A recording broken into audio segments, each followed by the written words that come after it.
Good evening, and welcome to this webinar, Successful Projects and Failed Programs, the Cost of Not Designing the Whole Life Cycle of Assets. First of all, thanks to you all from APM Northwest for taking time out to join us here this evening. It is very much appreciated, and thanks especially to Mark Waring of NDA for helping to organise and make this possible. Please be aware the webinar is being recorded and you are in listen-only mode. The session will last for approximately 45 minutes, concluding with a Q&A session. Please submit your questions via the questions panel during the webinar for us to address at the end. Following the webinar, the recording will be uploaded onto the APM YouTube account and the slides will be published on our APM SlideShare account, both of which will be listed on the branch community page on the APM website. Please allow 5 working days for this. The session will count towards your CPD. Today, we're joined by speaker Ruth Wallsgrove. Ruth wrote the Infrastructure and Projects Authority's Project Routeman Manual on Asset Management. She's a Fellow of the Institute of Asset Management and has trained thousands of people to date on 5 continents.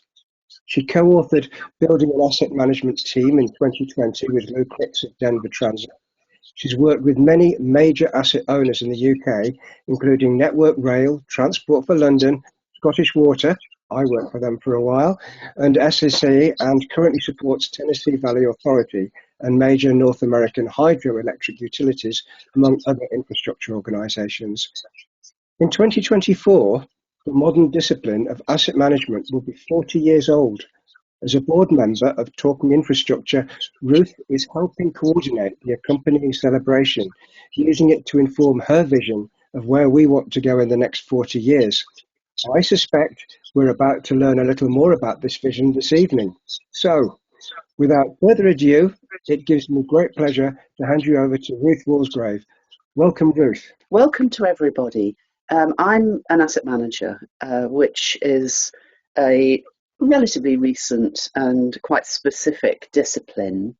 And this is really, I'm not going to talk, the whole thing isn't about what asset management is. A lot of you will know already, but it's really a plea for help from project management professionals because we still have some issues, particularly thinking what happens post-construction in projects. So I'm not going to tell a lot of horror stories, but I suspect that if we had a beer afterwards, everybody would have their favourite project that didn't really ever quite deliver what it was meant to. But what I'm really interested in is how we might avoid that. I might have more successful projects. Okay, so that's me. I am very interested in the questions we should ask of projects right at the beginning. And that's what a lot of the focus is going to be in this talk. And here is a little banner for Talking Infrastructure, which is coordinating. Talking Infrastructure is the website of the person who invented asset management in South Australia. And it's Talking Infrastructure itself is coordinating celebrations around the world of 40 years. Okay, now this webinar is based on material that I developed for the Nuclear Decommissioning Authority last year to look at how to assure projects right from the beginning from an asset management point of view or total life point of view. It's addressing issues with current construction projects from my perspective as an asset management practitioner. Now, I'm not a project manager, and in fact, I don't work on construction projects, but I have to say in passing that we have seen some progress about getting asset managers involved early on in the whole life cycle, and we'll talk a little bit about that and where that might take us. But this is really about how can we work together, project managers and asset managers, work together to get more successful projects. Now, of course, we need to think about what counts as a successful project in the first place. But just to give me a little bit of a heads up, we're going to do a little, Ellie's going to run a little poll on how much you're already familiar with asset management. So the 3 questions are you already using it in your project management? Are you aware of it, but for whatever reason, not yet able to make good use of it as much as you might want to, or the what is asset management anyway. So let's have a look at that. We've got quite a lot of people on, so let's let it run for a minute. So I'm very heartened already that there's a good number who are actually using asset management thinking in their project management. So that's brilliant. So please keep.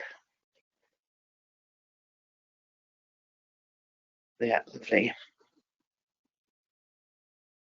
Quite like watching Mentimeter or similar polls as the answers come up to see how that might change it. Do the early adopters jump in first? Yeah.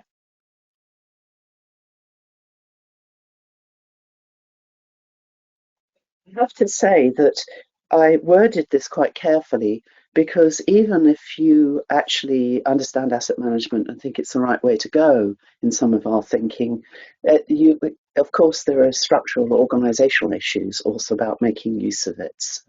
That's why I thought it was important to ask the option. You you might want to use it more than is actually possible. Yeah, lovely. All right.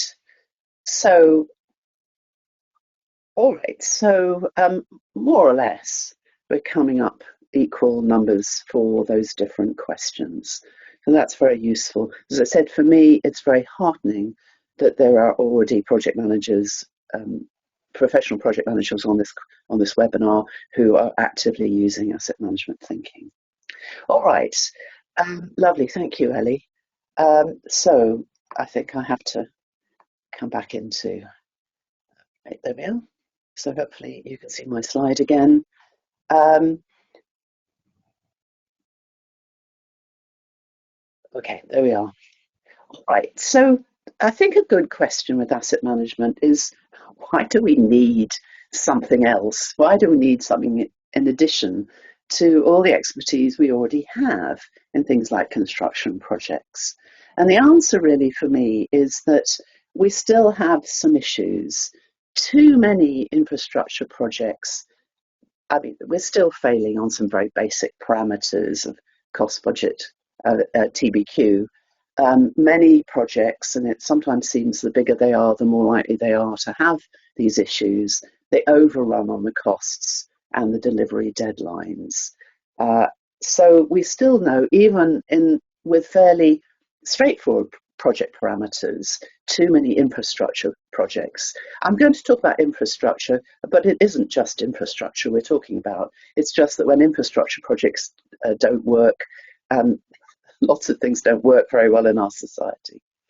But it's not just not delivering on time and budget.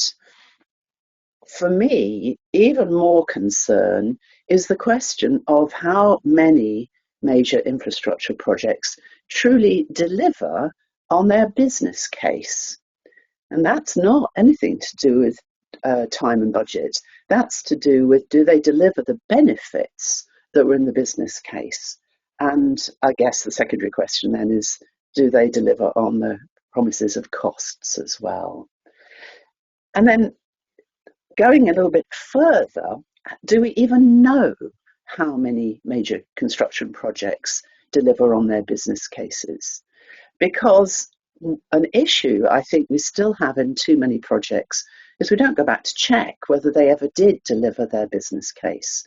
That is, did they deliver all the benefits and did they meet the expected costs?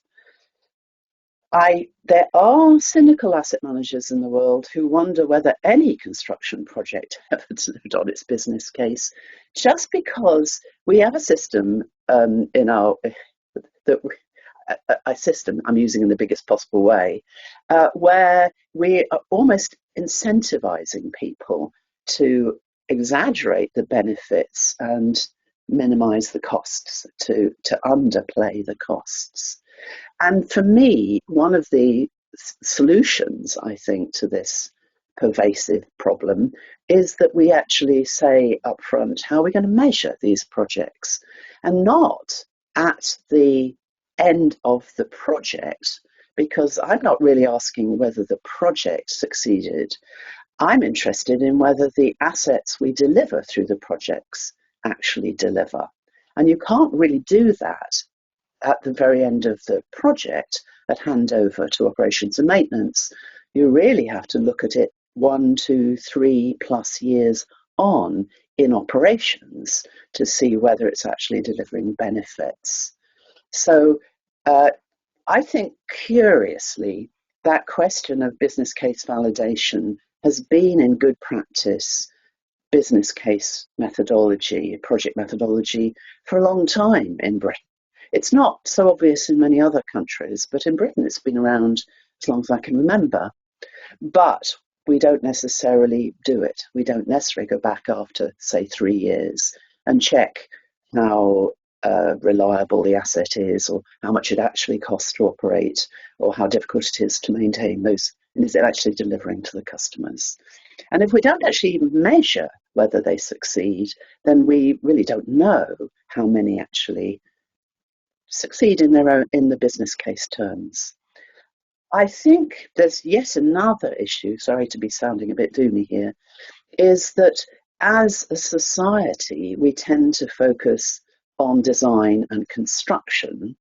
And that's not project managers, that's governments and communities focusing on the design and construction phase of an asset system, instead of asking about its operation and its maintenance.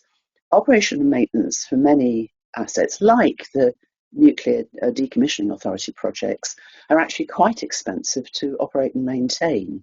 And therefore, over the whole useful life of the asset, they're likely to cost more in operations and maintenance, even than they cost to build. And that's, of course, with nuclear assets and processing assets, they can be very expensive to build.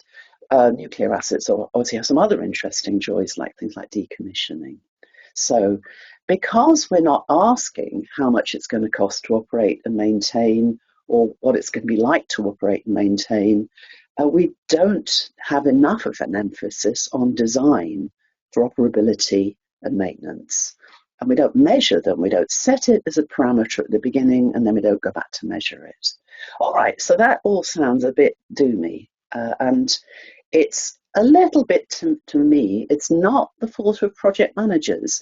It's a much bigger system that is focusing on bright, shiny new things, instead of asking as a society what happens next. Some of the assets we build could easily last 50, 100, 150 years plus. And we're not really asking what they're going to look like much beyond the first year of operations. Okay, so that's the problem, and the one that I hope that we collectively can solve together. So I've got a few case studies here. I have to say, I'm sure you can come up with some other ones, good and bad.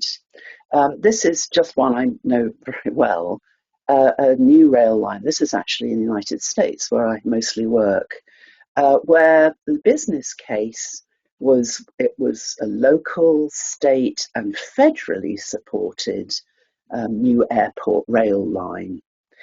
And in the business case for this airport rail line, which, I mean, works, we won't talk about all the things that went on before it worked. It actually didn't mention, and there was no mention of what it was going to cost to operate and maintain. In fact, the business case stated that there was no additional implication for operational or maintenance costs. To build a new rail line, it's not going to cost the rail organizer, the transit agency, any more than it's already spending. Now, this, of course, is stupid. Rail lines cost a lot to operate, and they cost a lot to maintain. But nobody at the local level, state level, or federal level actually queried the statement that there were no increased operational OPEX costs associated with this. Obviously, you don't need me to tell you that now it's in operation, it definitely has operational costs. So the railway was built, and it works. I have to say it wasn't the only thing that went wrong with it, but I want to hear focus on that issue, that a business case for an operationally quite intensive asset system claimed that it wasn't going to have any implications for operations. All right, so that's kind of stupid. And I don't even know if they were doing it again, whether anybody would notice the second time around. Okay, so that's just a good story. Now, it's too easy to find examples of projects with all sorts of interesting problems. I have my own favourites, which I tend to call stupidity stories. And rail, that I've been quite involved in over my working life, does have quite a lot of them. People buying train fleets that don't fit on their own tracks and things like that. It's very, very common that there's something missed when people are actually looking at big rail projects. But it's not unique to rail, of course. There's some famous airport examples. I was just talking to somebody from Australia I knew when I was working in Australia, who's been looking through some things like Edinburgh trams. So I don't know how many of you like going back over public inquiries for infrastructure projects that didn't work very well, but there are quite a lot of them around, and they always make very interesting reading. So you probably have your favourites. Okay, so now one problem here is that this sounds, at one level, it sounds quite rude, about provocative to people involved with projects. So construction people, whether that's engineers or project managers or of all the different disciplines that are involved in actual major construction. But it's somehow rude and boring because it doesn't get people going, oh gosh, this is something I need to do something about always. Too often, the response is, I'm just not very interested in what happens after this is built from people. So it's boring and provocative at the same time, which doesn't sound like a particularly great combination. So I want to talk a little bit now about how does asset management approach the world, asset management thinking. So kind of what kind of questions and concepts are there in asset management, and how then move on to how we might use them in thinking about more successful overall projects. So a couple of things here. This is a very common diagram now. Somebody, the CEO of the Institute of Asset Management, wrote a very influential article a few years ago in the mid-teens, which was addressing the question of how is asset management not just the same as managing assets. So I put this forward as a fairly straightforward, what I think the difference between what we were doing before and what asset management is interested in. The important thing here is not that asset management supersedes anything that we did before.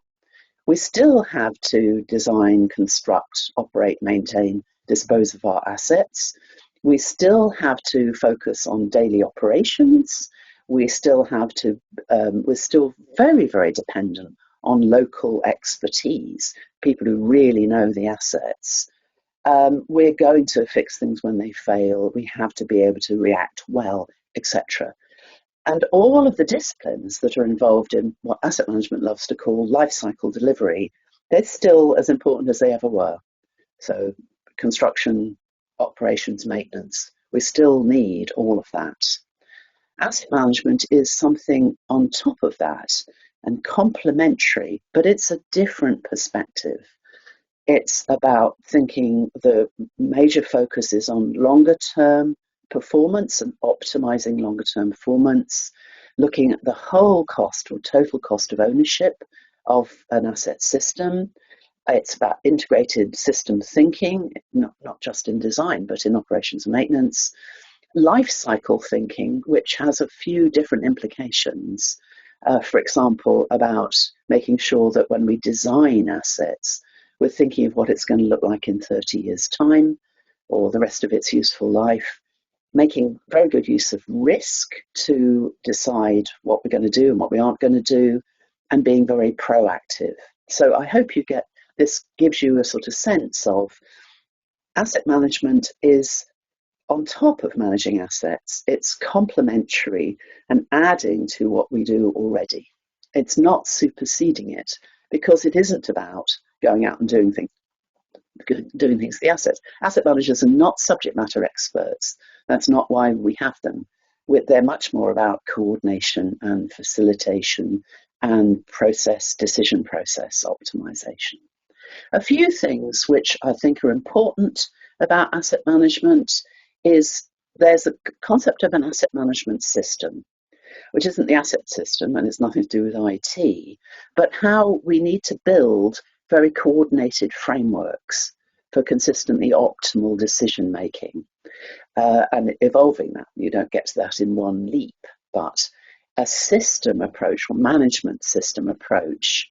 Of course, there are other management systems we have to be aware of, not just asset management. Obviously, it's environmental, safety, risk, etc., that are also important, and they will have to work together. To do good asset management in an organisation almost certainly requires dedicated asset management resources, not millions of them, but some people who will take the accountability for making sure that we are moving forward, building the system, thinking about decision processes and facilitating those decision processes. At the heart of good asset management is actually something called integrated asset management planning. Now, this isn't so interesting from the point of view of a construction project, but after we have the assets, asset management is really focused on making sure that we have the best possible plans, short, medium, and long term, for making sure we have the right resources, the right funding. We're focusing our efforts in the right places to get the best overall optimal answer for our customers. And that's really what this asset management is all building towards, a better plan. And to do a better plan, you also need to be more strategic. And I don't mean business strategic here, but more strategic in how we think about assets, more joined up, more standing back and asking, how do we want to manage these assets right from the beginning of the life cycle, right through to disposal?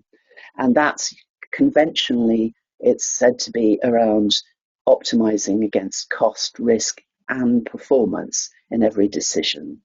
And strategic here is as opposed to doing what we've always done, or tactical, or reactive, or just some things we thought were cool to do, but actually that's joining it up. What's the right way to manage this particular asset going forward? Okay, so hopefully that gives a sense of what preoccupies asset managers. Just a word about cost-benefit analysis, which kind of rules all our lives.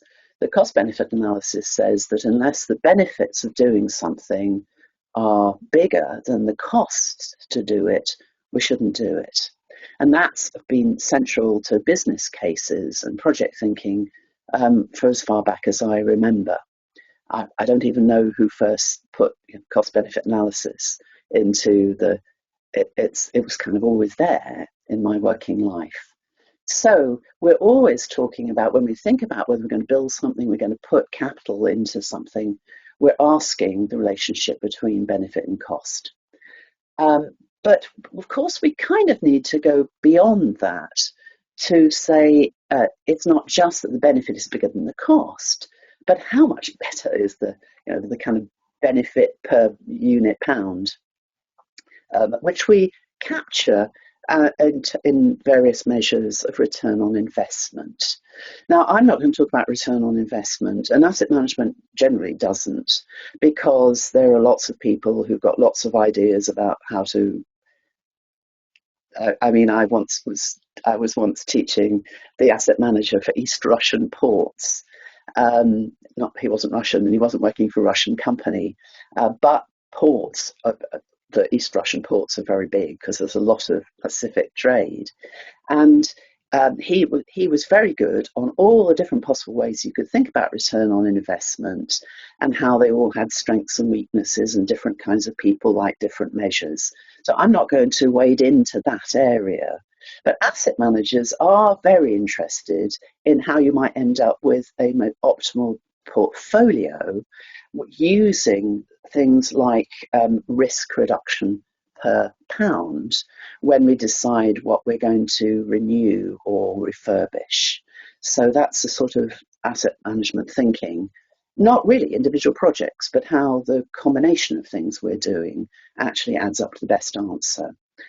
So I think a good example here would be work in Highways England, where looking at essentially the risk reduction per dollar, per pound spent, enable them to focus their capital budget much more closely and led to major significant savings on projects that didn't need doing or weren't as worth anyway. So that's a whole interesting case study in its own right. Okay, now asset managers, when we think about cost benefit analysis, the one thing you can be absolutely sure about is that an asset manager means total benefit and total cost. And the concept of that total cost of ownership, which is everything around operational costs, maintenance costs, the cost of failure of the asset if it doesn't perform, and including the cost of disposal. So all of that, when we think about cost benefit analysis, has to be included. It can't just be the upfront costs, because they are, not only are they not all the costs, but very often they're not the biggest. So they're not the biggest slice of the total cost of ownership. All right, so a little bit of not really coming at it from a finance point of view, but the sheer what does it actually take to manage this asset right through to the end of its life. Okay, so a couple of things here. A classic curve, which is one important thing about the life cycle, is that the early decisions have a disproportionate impact on the total cost of ownership. By the time you hand over to operations and maintenance, there is not much operations and maintenance can do to improve things. They could make it worse, but they can't actually make it more reliable or cheaper. We're building in the total costs as we make the decisions. Now, why that's important, of course, is it therefore puts a burden on people at the very early stages of the life cycle to think about, to really bear in mind what this is going to cost in 30 years' time when it's built and been in operations for 25. And we don't necessarily educate design engineers to think about all of that, or at least we haven't up until now. Okay, so a couple of other things. Whole life costs. I'm not going to go into detail here. It's not that difficult to work out the whole life costs of an asset. We've got plenty of experience of different assets and know what the kind of things we're going to have to spend to operate and maintain them.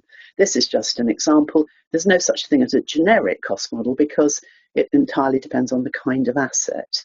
But it's a very important tool in asset management to have that whole life cycle view. It's not merely financial costs and financial budgets. It's also the cost to an organisation if it doesn't work. So risk costs as well. And if you know that, it's very useful at all stages of the life cycle. And one thing is that another very useful asset management tool is called cost risk optimisation, which essentially is then working out this very, I don't know where this comes from actually. It wasn't invented by asset managers. It must be economist tool to begin with, about the right time to replace an asset. You keep it too long, it starts getting risky. You replace it too soon, and you're throwing away capital value. And you need whole life costs to work these things out. And just another kind of glimpse of the way asset managers think is this idea of this risk reduction per pound, which is that it's a law of diminishing returns. Again, when you think about whole life cost models, you can think about it for an individual asset or a system or a class of assets. But you can also think about it, what are all the costs across my asset portfolio, the asset base. And one thing, this is again a kind of classic asset management picture, which is that if you know that, you can work out what you need for your budget, both operational and capital budget going forward. But one thing that's not very often shown, so this would say maybe £8 billion a year to overall in both OPEX and CAPEX. But what is not so often shown is what happens if you build something. You build a completely new rail line or something like that. Of course, what happens is it's not just more capital you require, but you're going to need more OPEX then for the rest of the life of all those assets. So you're upping the baseline every time you build a new asset. I don't mean a replacement asset, but here, like a new rail line, a new airport, something like that, new tram line. Okay, so that's a little bit of a glimpse of the way asset management thinks. Now, the one interesting experience was, if those of you who've had anything to do with Network Rail, for whatever reason, some time ago, I mean, it's coming up, it's not 20 years, but it could easily be 15 years, they started building whole life cost models for their major asset classes. And they were thinking about how useful they were going to be to help them appraise capital projects. You have to have a sense of the whole life cost, the total cost of an asset, in order to put it in the business case. And so it's a tool that Network Rail has been using for some while. An unexpected benefit of this is if you have whole life cost models for your assets, you can then also work out what are they going to cost in today's pounds in 25 years or 50 years' time. The whole idea of something called a lifecycle plan, where you can go as far into the future as you want in today's pounds, because, of course, they're life cycles. So you're going to have to replace them periodically, and you're going to do refurbishments periodically, etc. So that was a very interesting, the sort of spin-offs of what whole life cost modelling actually does for you. Right, now I'm going to just do a little bit fairly quickly about what we did with the NDA, people who are actually looking at business cases, and using the example of Green Book. So I'm not going to speak forever about this, but if anybody wants, the IPA project route map on asset management has a lot of questions that we ought to be asking in business cases. But taking the Green Book as an example, the idea here of 5 major areas of a major business case: strategic, economic, commercial, financial, management. Truthfully, asset management considerations come in at every stage. And I want to quickly go through what I mean by that there are asset management questions at some of them more so than others. So to go through this, so the strategic case, now the point here is that this is where we should all start. Remember, I was saying how we should be thinking more strategically. The strategic context is, how does it fit with everything else? How is it going to be operated? What's the strategy for operating it? How does it fit with business strategies? These are the kind of key questions in the Green Book, and all of them really look to be around what are you trying to achieve and what's your overall strategy, business strategy, operational strategy, strategy for the assets. This asset system is going to be sitting with the assets you already have. How does it fit? In fact, from an asset management point of view, the first question would be, do you actually have a strategy for how you manage your existing assets as well as the new assets you're introducing? Now, I've seen some I was being a bit despairing about this, because when I was looking for NDA, there are not a lot of good, positive cases here. But then I learnt somebody I used to work alongside in Sydney who had managed to turn around a mess, basically, in Sydney railways, commuter railways, by asking what's the overall strategy for railways in the greater Sydney area, metropolitan area, big, sort of 7 million, and a lot of 7 million people, and really quite widespread. So I have a nice example now, which is, I worked for Sydney Rail for some years, and it was very interesting to me as a newcomer how there were kind of random ideas for new, very politically oriented, for new railways, usually in marginal constituencies. And they had some really awful things where they started spending, and then they realised that it wasn't going to work, or it wasn't worth spending, or they were off on the wrong tack technically.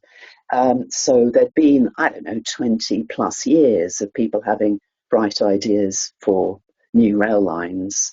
And the latest fiasco was a new metro line abandoned before it was built to the cost of the government of £500 million to the state government. I was very intrigued about how it managed to cost £5 billion without a single bit of concrete being poured, but mostly compensation to contractors. They'd signed contracts too fast.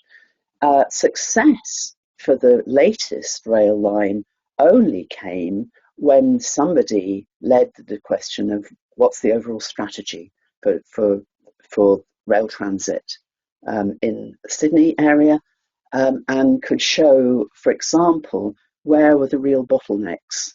Now, when I was there, I mean, somebody explained to me where the bottlenecks are, and that if you didn't solve those bottlenecks, anything else would be giving you just a waste of money. So, however, I think that we still have too few infrastructure operators have actual strategies for how it all adds up, how they want to operate it, what they want to get out of their overall portfolio.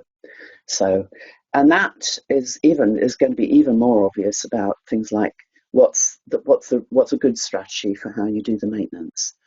I'm not going to here talk about some of the issues about outsourcing, which has made it, in the absence of a strategy, people going ahead and doing kind of outsourcing is just more muddle. It's not actually clarifying at all. So, all right, then the next is the economic case, of course. What's it going to cost against benefit, including optioneering, and asset management is very keen on optioneering because you can't know whether something's optimal if you don't have more than one option.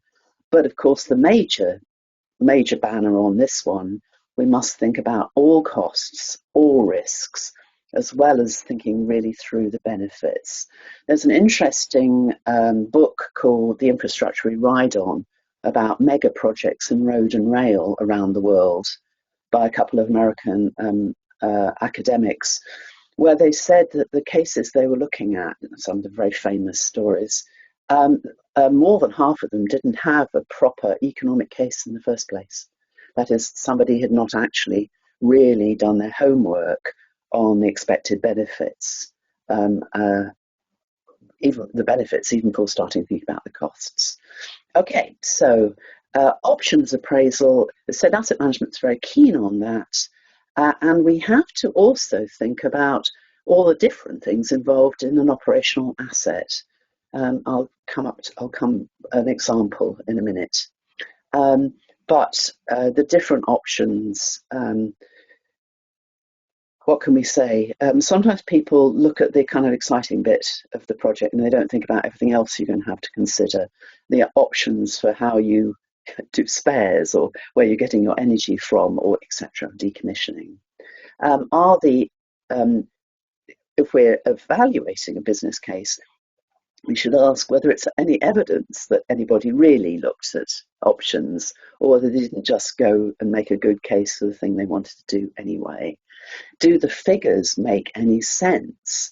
Going back to the airport line, the figures didn't make sense. It could not be true that there were no operational costs involved. And a basic question in appraising is somebody who actually knows anything about operations and maintenance or reliability actually involved in developing the benefits and costs? So here's a little example, which I want to gloss over fairly quickly, which is an asset management team looking at the case for electric buses in their particular city. So it was like you get free money to buy electric buses, but the asset management team was interested in, but what are the actual, is that enough? You can probably see, without a spoiler alert, you can probably see where this is going. Buying the buses is only part of what you have to consider because, for example, electric buses require different infrastructure. They require different ways to provide power. They need different facilities to maintain them. They need different spares, etc., etc. So this was a nice example. And when the asset management team finished doing all their calculations, they estimated that it would cost $2 more a mile for every route in which they were proposing to use electric buses, an extra $2 a mile for the next 50 years. And that gave the board, who wanted to support electric buses from the environmental point of view, gave them a little pause. I think they'll still take the money, and because they're being politically pressurized to do it. But so here's some questions. What's the problem it's designed to solve? What's the evidence this is a good solution? What other kind of non-renewable resources will it require? What about the evidence on running costs, on performance, the requirements for new spares, tools, facilities? What about discarding the embodied? Okay, you get the idea here. And when they actually looked at this, the problem was something around decarbonisation, but the solution proposed was going to use electricity that's generated from fossil fuels, and then some other issues. The really big cost item here was the need for totally new infrastructure to support the buses, basically. All right, so that's a nice example. I don't know where that's going to end, probably in tears, but commercial case, obviously there's quite a lot of ongoing costs involved in procurement for maintenance, spares, facilities management, etc. So that's something asset management doesn't usually wade in on contractual arrangements, but I suspect that we sat down over a second beer, and many people on this call would agree with most asset managers that we maybe aren't always thinking through the contracts in a way that's going to give us a likely outcome that we want. My favourite one is that we don't think about things like information in outsourced maintenance contracts. Okay, so basically we have to think about everything we need to do to set up, whether it's internal or external, about maintenance. Financial case, obviously, the point is just to be realistic about what the costs actually are. You can't make the financial case if you don't understand what the costs are going to be. Now, my company, MCL, is majority owned by Turner and Townsend, who obviously make most of their living on project cost estimating, which is a big area and not a game for amateurs, I'd say. But part of what they're interested in us is what is it beyond the project costs we should think about. All right, and then the management case, which is then how do we want to do the operations and maintenance and get the benefits. To say, I think some of this I've seen real improvements in. Both the Elizabeth line, again, I don't know if anybody was involved in that, and HS2. Okay, HS2, possibly not going to be that successful.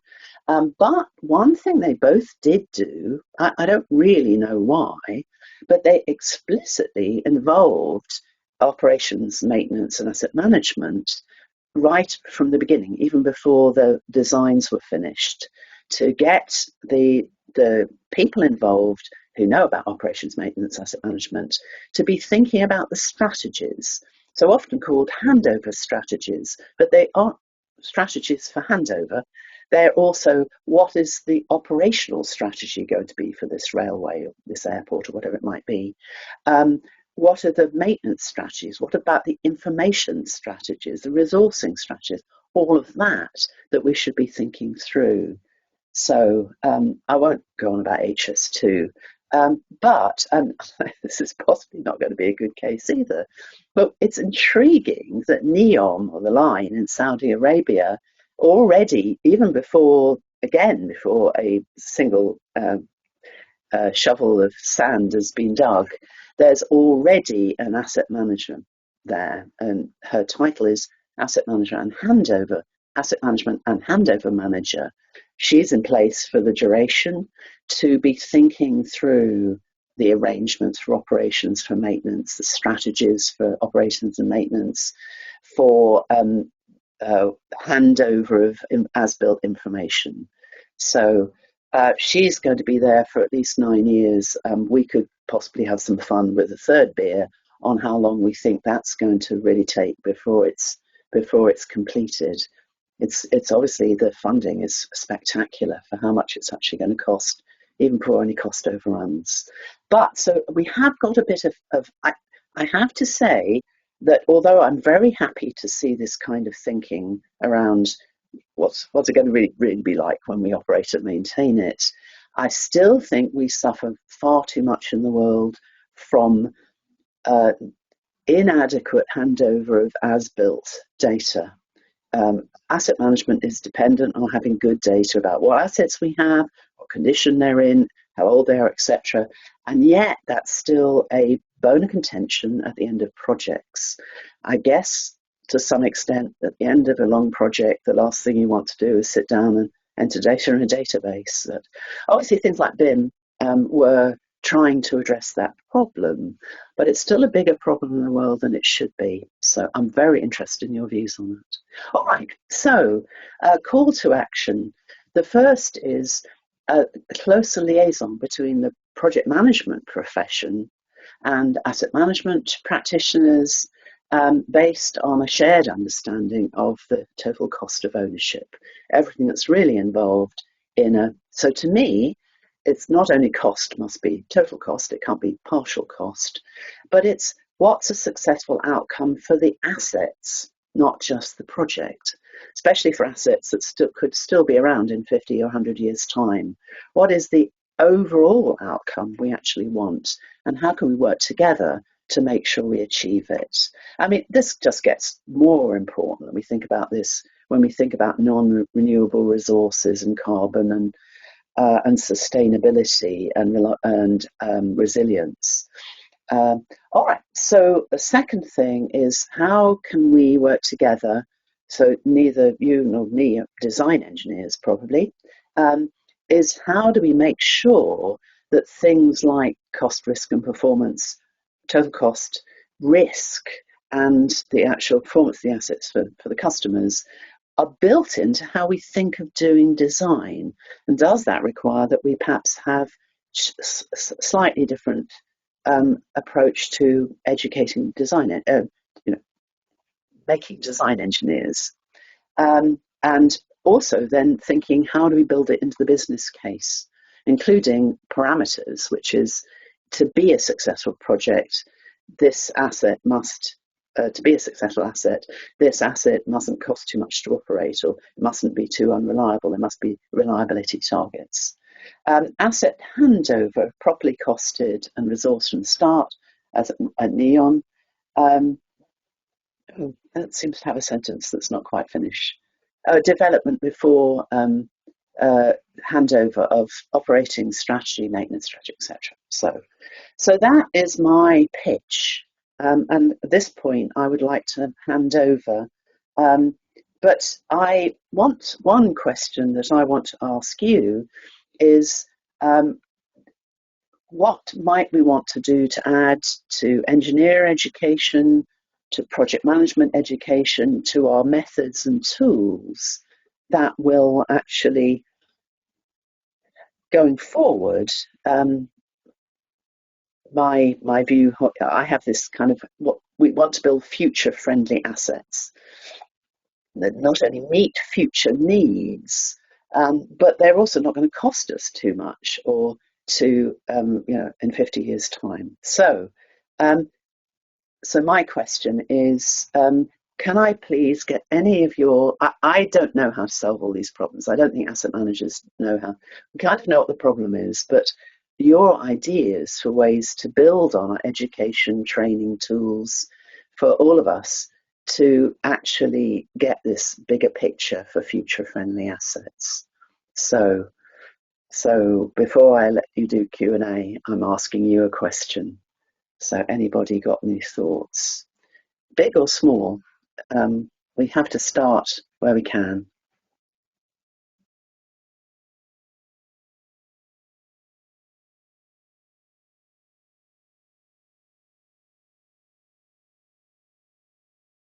Yeah, lovely.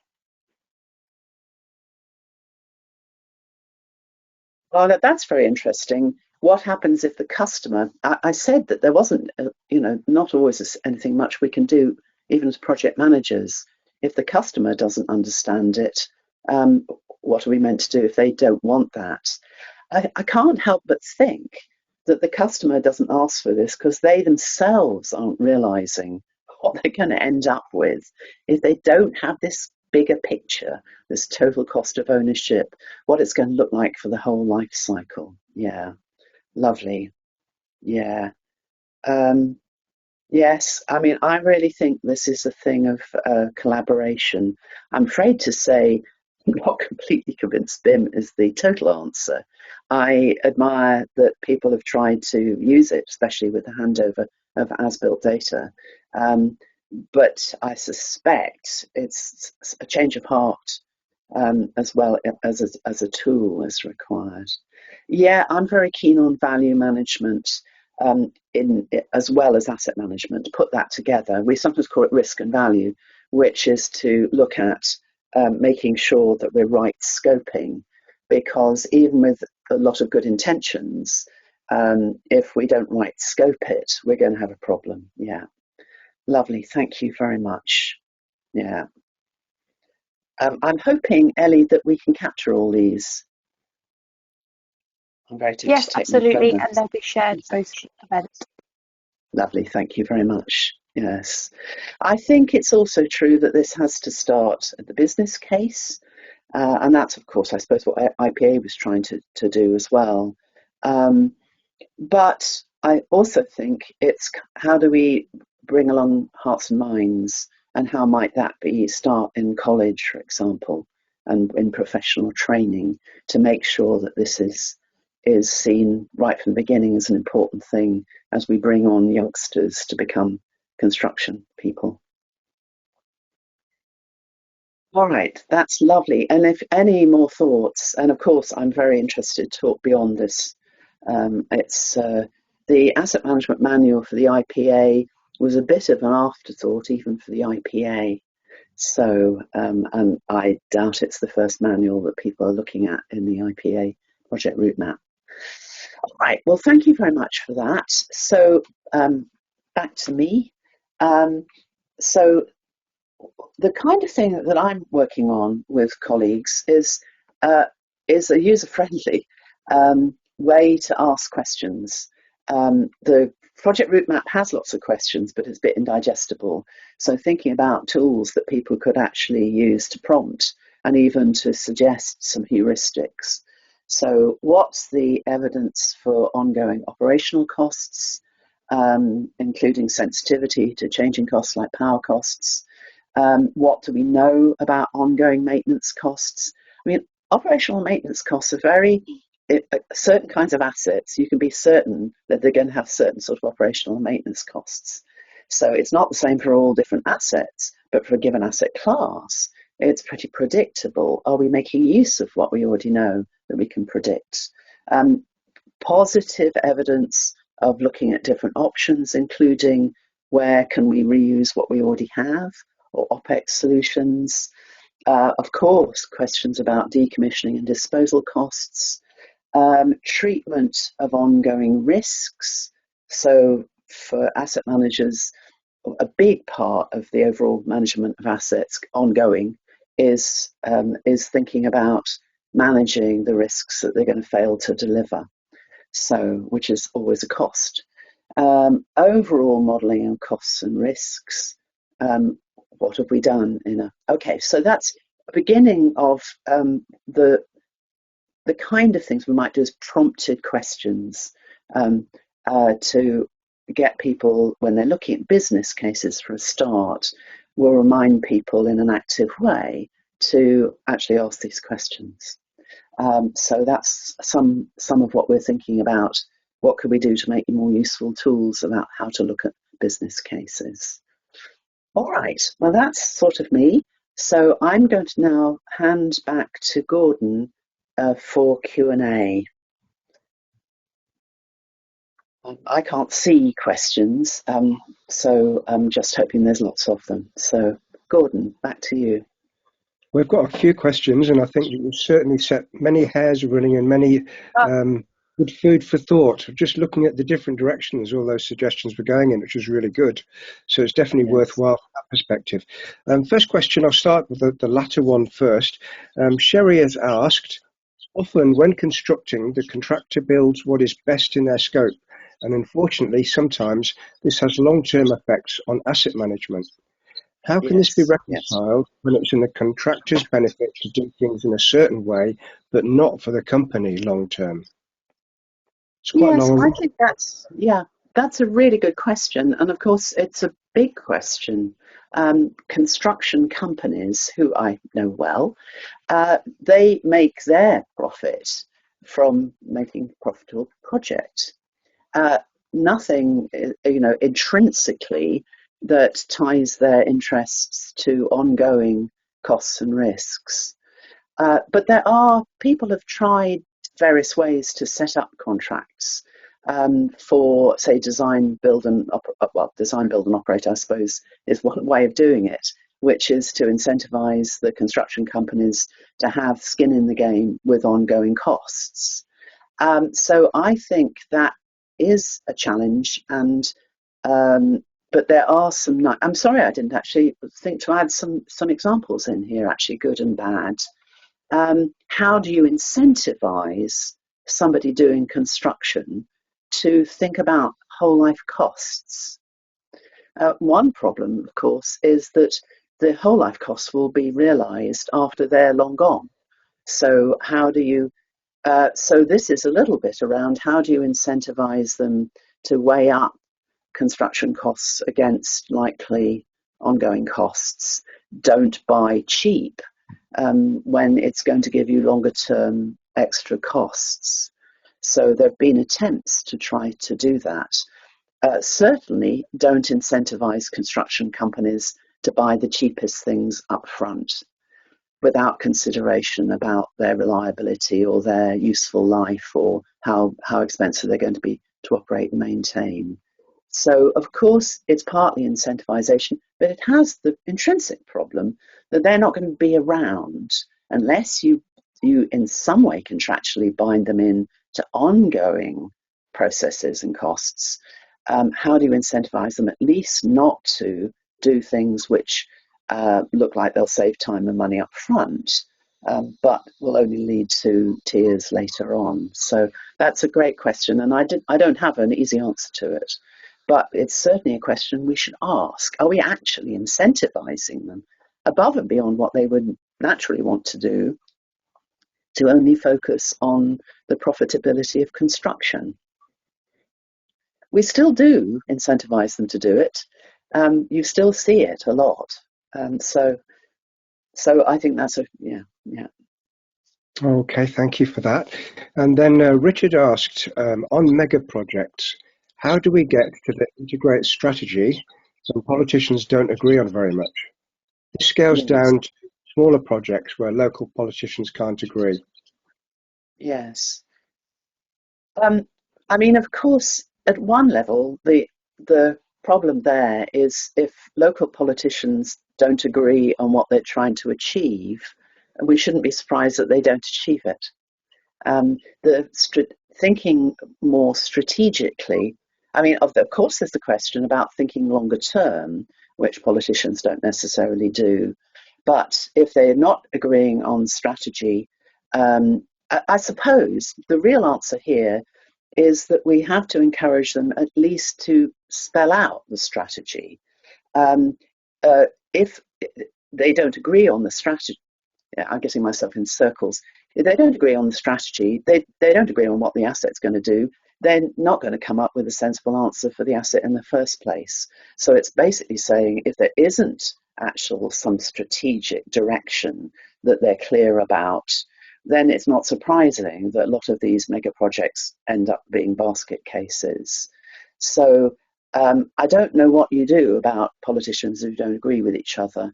But of course, it's a big problem all round. But I think there is room for the Sydney example I used. The person who ended up leading and buying the politicians in worked quite hard to try to get the politicians to see what the overall strategy is, what the overall problems is. Politicians are quite likely to want things in their own constituencies, and they maybe want short-term answers. But there, the person who kind of led it was called Gary McGregor, really worked hard over some years to get a shared understanding of what the real issues were, and then to focus on the projects that the new railway are focusing on those problems and not kind of other ones. But it's as I said, it's already a problem, and maybe kind of asking more strategic questions might help rather than make it worse. But yeah, again, really great question. When mega projects are very political, and the more political they are, the more obviously they are in the political arena, the more horribly they can go wrong with a muddle, basically. Yeah. I guess there's always been this tension between strategic thinking and tactical thinking, where those in operations are just doing the day-to-day, and the longer-term big picture, the strategic, there's always going to be a bit of a tension between the two. And it ties in to my own research, I think, insofar as in project delivery, we're used to delivering in fairly stable environments and setting out a plan without taking into account, and here comes a powerful metaphor, climate change, the environment in which we're delivering. Very often, when people design early doors what that asset's going to look like, they're not necessarily taking into account how the environment it's going to be in is likely to change and how turbulent that can be these days. Yeah, and we can't really afford it. That's the problem. It's a horrible problem to solve, but we can't afford not to try and solve it. Because there's a very good book, I don't know if people have seen it, that I think is called something like How Infrastructure Works by Deb Chakra. And she's very interesting on how, especially with infrastructure, the decisions you make now will reverberate for centuries. And if we don't actually stand back and ask what it is that we really need to do to be sustainable and resilient, and we keep building the way we've been, in the past, the old thinking, we're going to give ourselves a problem well into the future.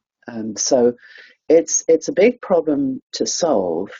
And I guess that to be totally irritating, big infrastructure mega projects should not be tactical, because it's not a short-term issue. One thing about infrastructure projects is that they do have very long lives, and they're going to influence all kinds of things well into the future.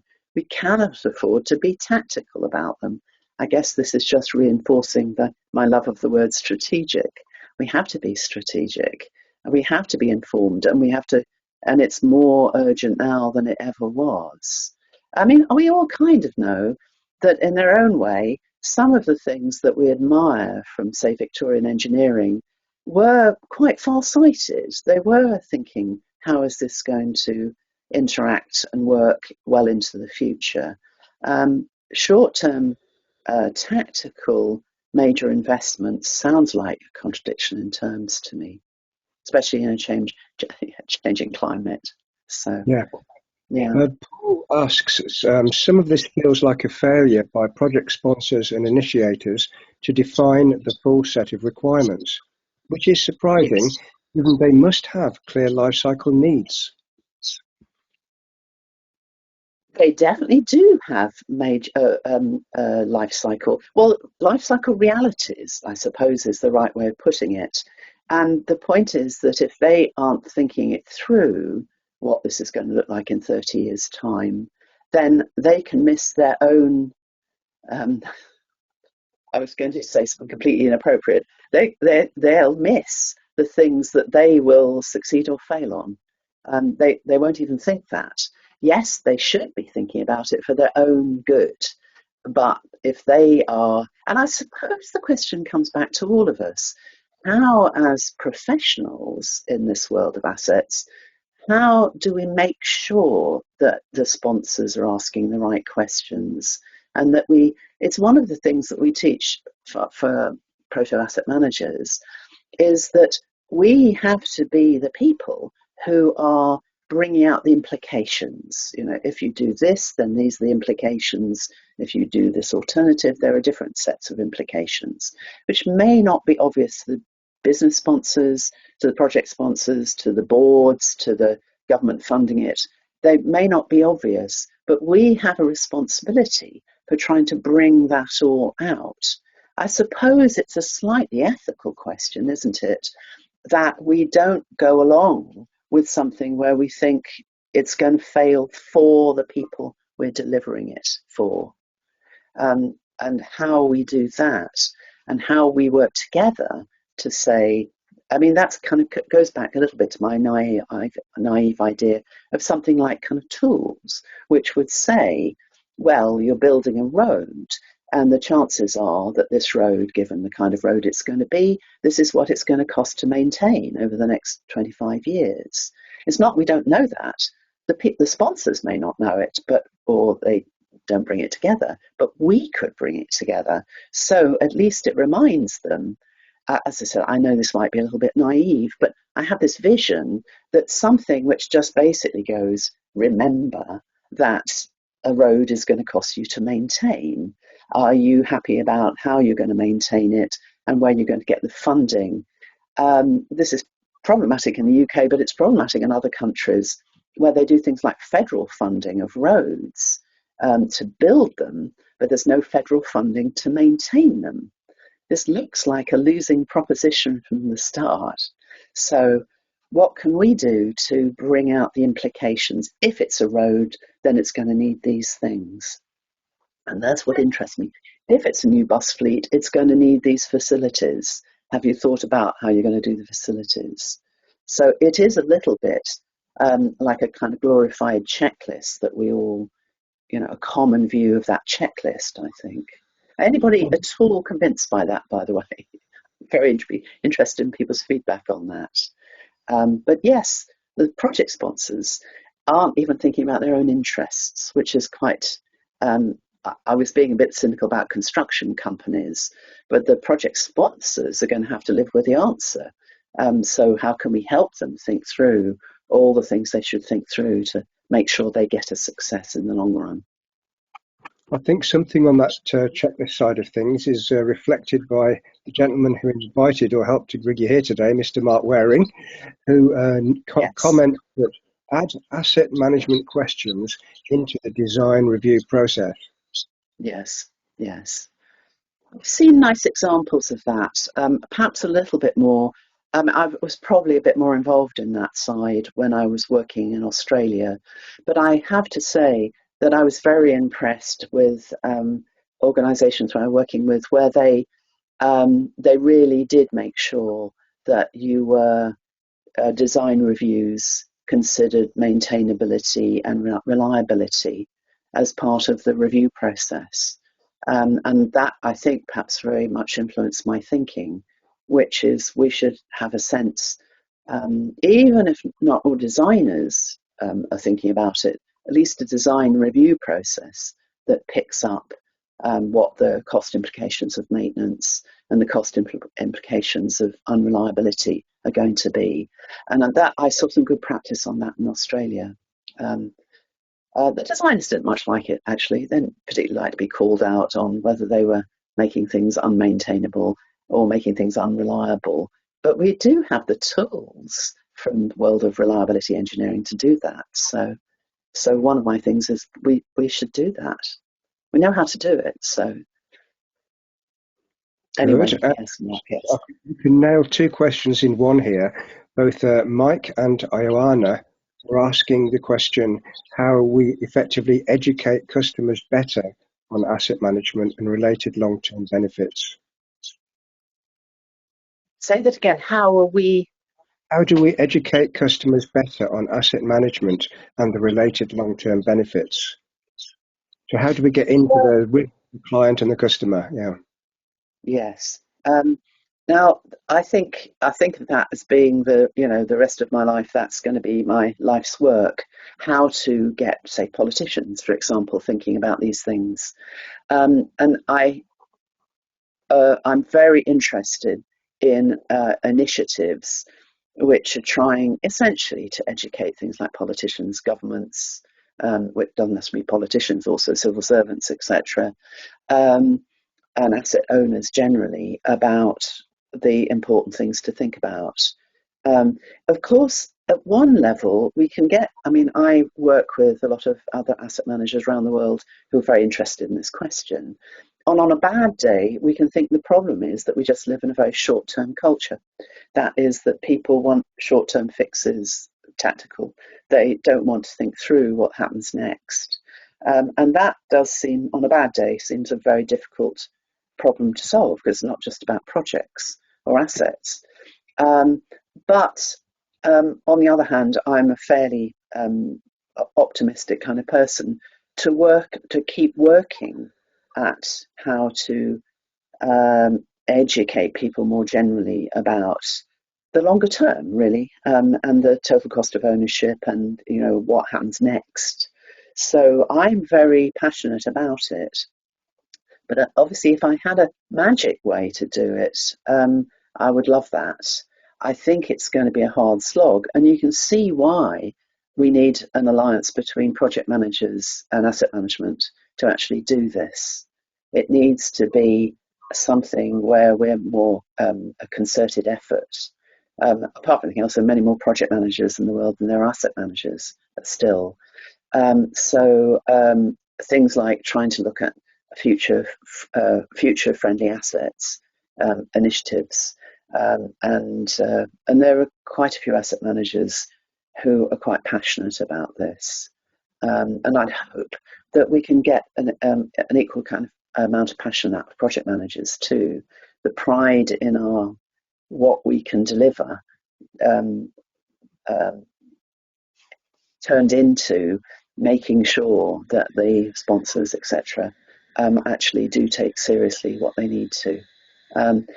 Okay, I don't have a magic answer to that, but I think it can only be better if more people are aware of asset management, and it's not even asset management, it's about the longer term implications about what we do. I've talked mostly about infrastructure, not the only thing we should worry about, but on the other hand, it's a huge amount of value tied up in infrastructure around the world, and we're only building more mega projects. So how do we get people to think about what this is going to look like in the future, get people thinking about the future? I can't help thinking it's the same sort of problem that climate change activism is trying to solve as well. But yes, and I think there's a lady called Marta was asking about, could sharing knowledge among industries be a solution? And that prompted for me the massive driver around the nature of a learning organisation with Peter Senge and how we make that cultural change. So there's parallels in various areas about how you get. I think about programs and projects. How often there's a disconnect there as well. So the strategic to the tactical, the program to the projects, the asset management and design. It's actually getting all these people to communicate. Classic stakeholder engagement, getting everybody engaged and understanding the other perspective as well.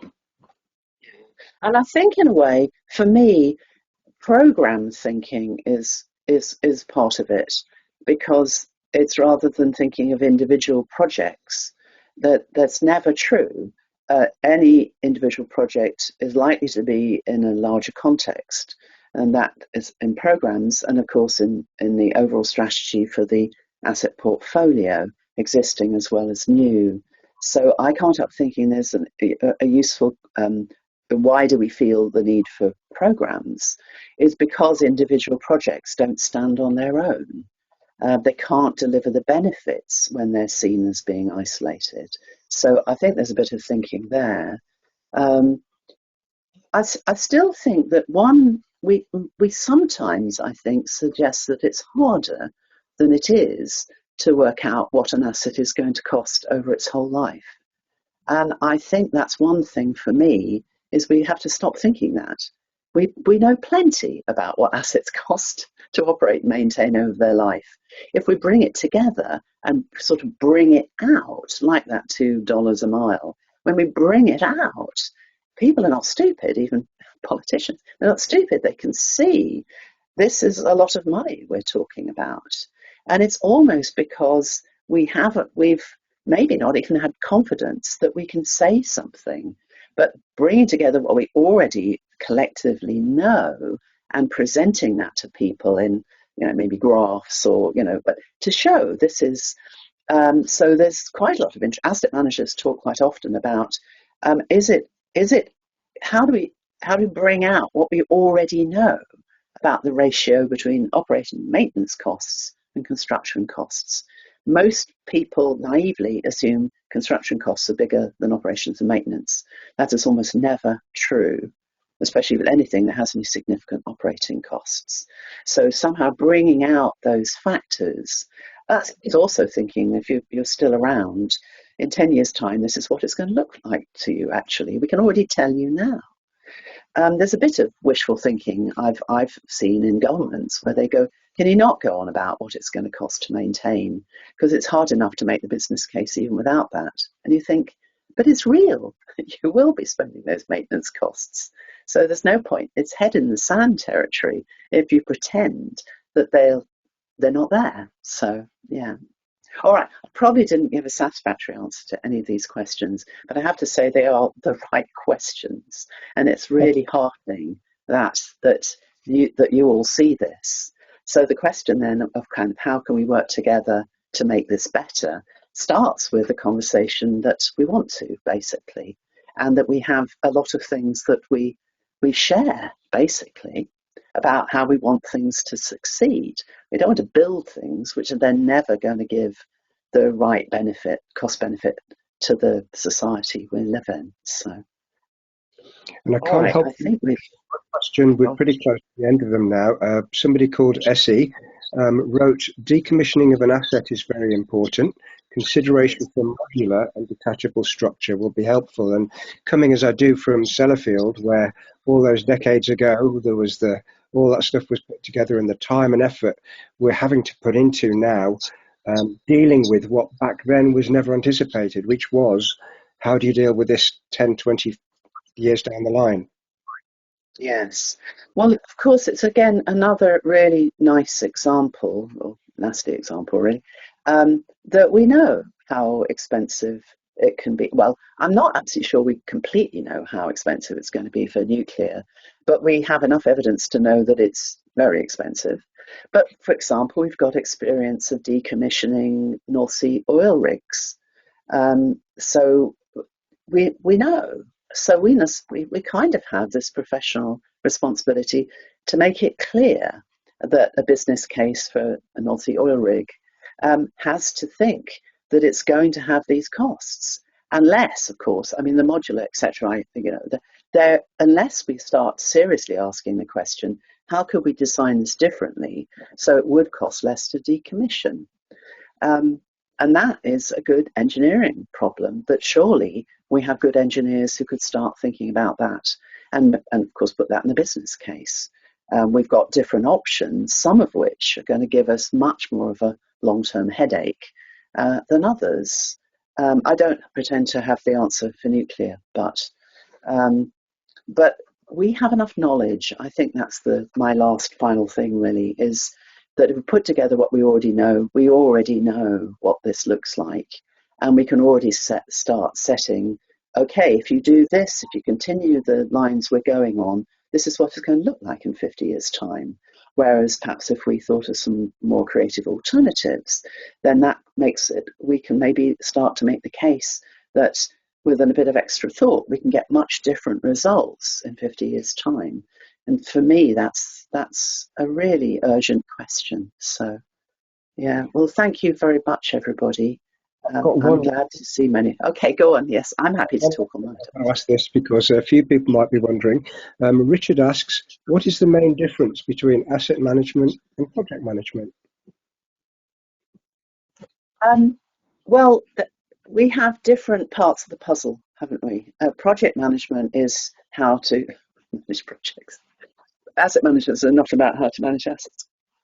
There's a whole world of project management, which is definitely not the same thing as engineering. It has particular goals and tools and mindset and education that is, at the moment, is very much focused on how do we deliver, if we're talking about physical assets, how do we do that asset creation front end, and how do we deliver something that's then going to be truly useful. Asset management, I'm not really sure where I'm going with this answer, but asset management isn't particularly focused on construction. It's not, but it's trying to think about everything in the life cycle in an overall way, but at a different level of detail, because asset management isn't about how you make the individual design decisions, and it's not about how do you get everybody at the right place at the right time, etc.